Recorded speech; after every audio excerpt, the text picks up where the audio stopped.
नमस्कार। क्या आपके रिलेशनशिप में भी कुछ कॉन्फ्लिक्ट्स हैं?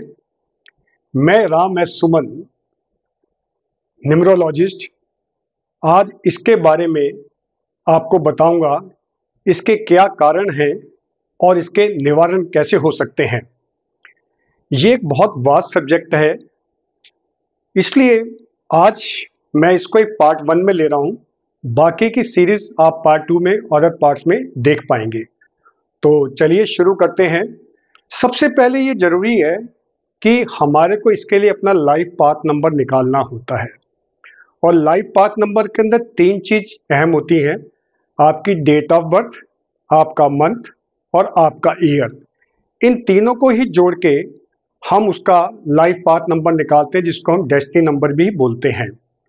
जब तक हमें अपने लाइफ पाथ नंबर का पता नहीं होगा और अपने पार्टनर के लाइफ पाथ नंबर का नहीं पता होगा, तो हम ये जान नहीं पाएंगे कि ये कंपैटिबल पेयर है या कॉन्फ्लिक्ट है, तो किस वजह से कॉन्फ्लिक्ट्स हैं।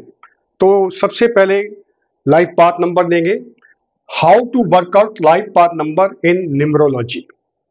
बेसिकली ये मान के चलिए, किसी की अगर डेट ऑफ बर्थ 31/8/1999 है, तो इसको जब हम बाइफरेट करेंगे तो 3 + 08, इसी तरह से हम इनको करते करते लास्ट में लेकर जब आएंगे, इन सब का जो टोटल है वो आता है 40 को फिर जब हम आगे बाइफरकेट करेंगे तो 4 आएगा। 4 + 0 की कोई वैल्यू नहीं है, तो ये लाइफ पाथ नंबर आया इसका 31/8/99 का नंबर 4।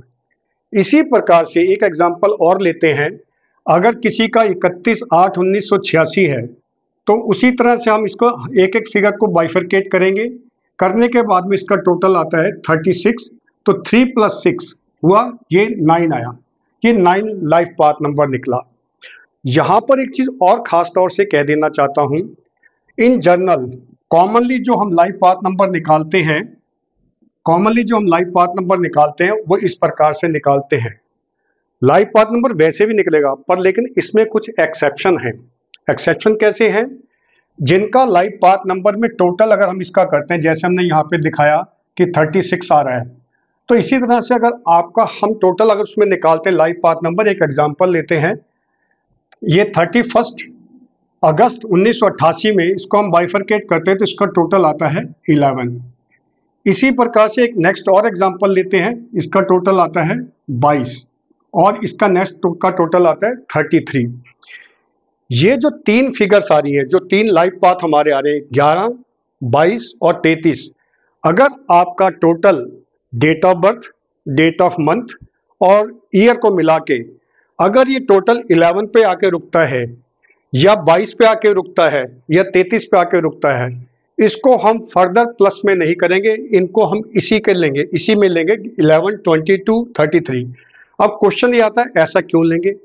न्यूमरोलॉजी के अंदर basically these are the master numbers. 11 number master numbers हैं, ये मास्टर्स होते हैं अपनी फील्ड के अंदर। इसी तरह से 22 ये भी मास्टर नंबर है, ये अपनी फील्ड में मास्टर होते हैं। इसी तरह 33 नंबर, जो 11 नंबर होता है उसकी इंट्यूटिव पावर बहुत जबरदस्त होती है, क्रिएटिविटी बड़ी जबरदस्त होती है। तो 11 नंबर जो इंट्यूटिव का मास्टर होता है, इसी प्रकार से जो 22 नंबर है, इनकी मैनिफेस्ट करने की पावर बड़ी जबरदस्त होती है, मैनिफेस्ट करते हैं और इनका विजन मैनिफेस्ट में बहुत अच्छा शानदार विजन होता है। इसी तरह से 33 जिसका लाइफ पाथ नंबर आएगा, ये ग्रेट हीलर होते हैं। ये लोगों को बहुत कंसोल करने में इनकी मास्टरी होती है। ये लोग औरों को बहुत जल्दी इंस्पायर करते हैं, तो they are master in their fields. तो इसको हम कभी भी आगे प्लस करके इनका वो नहीं निकालेंगे। जैसे हमने 4 और 9 निकाला, तो ये 11 ही रहेगा, ये 22 ही रहेगा और 33 ही रहेगा। अब हम आते हैं कि लाइफ पाथ नंबर कॉन्फ्लिक्ट्स कहाँ पर शुरू होते हैं, किस प्रकार से होते हैं।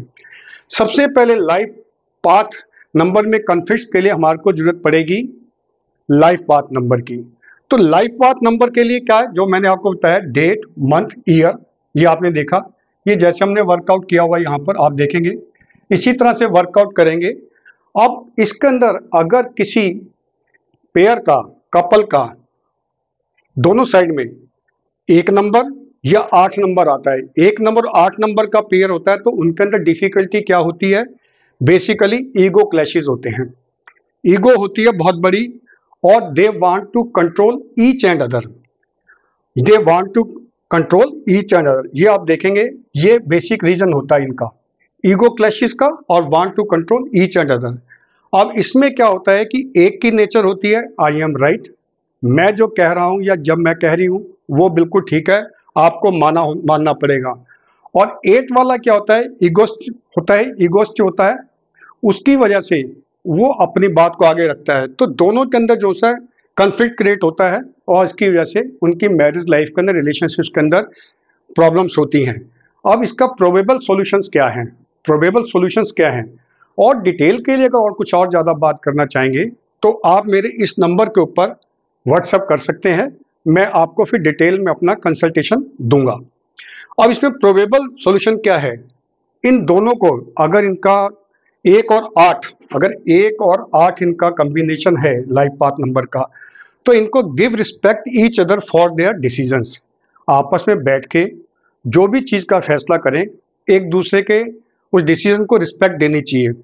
और साथ साथ इसमें देखना पड़ेगा कि अगर ज़्यादा दिक्कतबाजी हो रही है तो एक ब्रेसलेट, जो मून स्टोन का ब्रेसलेट है वो पहने, और वो किस प्रकार से कैसे पहना जाएगा उसके लिए आप मेरे से कंसल्ट कर सकते हैं इस मोबाइल नंबर के ऊपर।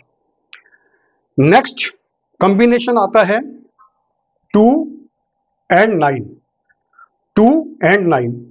इसके अंदर क्या डिफिकल्टीज आती है, जो 2 है वो इमोशनल होता है और सेंटिमेंटल होता है। 2 जनरली क्या होता है कि जब मून डिक्रीज होता है या इंक्रीज होता है, उसी के हिसाब से उसको इमोशंस और सेंटिमेंट वगैरह पे इफेक्ट पड़ता है। और 9 जो होता है वो मैन ऑफ प्रिंसिपल होता है, उसके अपने प्रिंसिपल्स हैं, उस प्रिंसिपल से वो नीचे की तरफ को कभी नहीं आता। तो कहने का मतलब ये है कि जो मैन ऑफ प्रिंसिपल है वो अपनी बात को पक्का रखेगा, वो कहेगा जी ऐसे ही करना है। तो वो क्या होगा, ये जो इमोशनल सेंटीमेंट होगा ये उसके आगे कुछ बोलेगा नहीं, तो अंदर ही अंदर कुड़ता रहेगा, अंदर ही अंदर उसका दिक्कत आती रहेगी, तो फिर उस चीज़ में कन्फ्लिक्ट क्रिएट होता है। इसको प्रॉपर मैसेज नहीं जा पाता मैन ऑफ प्रिंसिपल को, वो अंदर अंदर कुड़ता था, एक्सपेक्टेशन होती है कि ये मेरे से ऐसे कहे, इनको ऐसे कहना चाहिए था, इनको ये करना चाहिए था, तो अपनी बात को खुल के 9 नंबर के आगे नहीं रख पाते। तो इसमें क्या होता है कि जो नंबर 2 होता है वो अपनी फीलिंग को इग्नोर फील करता है, उसकी फीलिंग को इग्नोर किया, मतलब मेरी बात को ध्यान नहीं दिया। और जो 9 नंबर है, क्योंकि वो मंगल का नंबर है, वो अपने राम मस्त है, अपने राम मस्त है, तो उसको कोई फर्क नहीं पड़ता किसी चीज से। बट इसको हम कैसे प्रोबेबल सॉल्यूशन के अंदर लेके जाएंगे, 9 नंबर को always has to keep sympathy with the number 2, number 2 के साथ में सिंपैथी रखनी चाहिए। And give respect to emotions and sentiments, उनको समझाए कि जी ऐसा कि जो भी तेरे इमोशन है, सेंटिमेंट्स हैं, उनको अपने अंदर ना रखकर मेरे से उस बारे में बात करो। जब मैं उस बारे में बात करूंगा या करूंगी तो मेरे सामने सारी चीजें ओपन होकर आएंगी, तो मैं उस चीज को, उसके ऊपर हम कुछ डिसीजंस ले सकते हैं।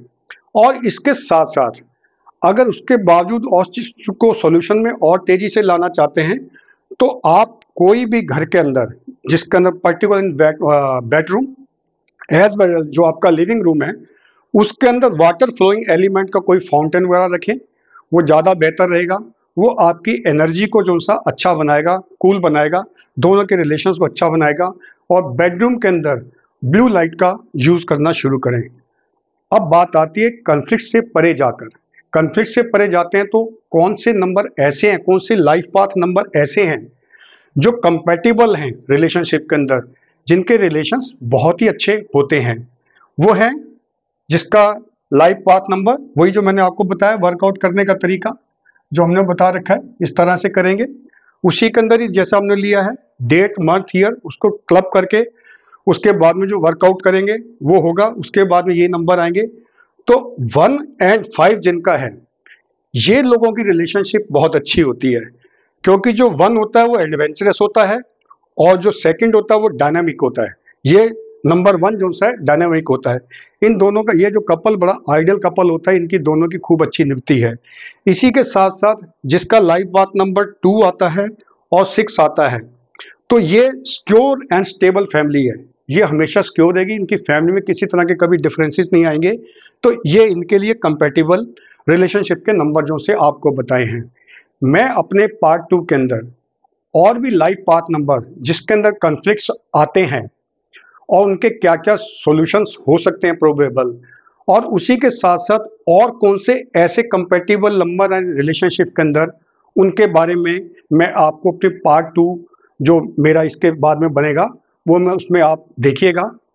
और तब तक के लिए नमस्ते। इसी के साथ साथ मैं आपसे गुजारिश करूंगा कि आप वीडियो को सब्सक्राइब करें, शेयर करें, लाइक करें। एक बार फिर से धन्यवाद। Thank you.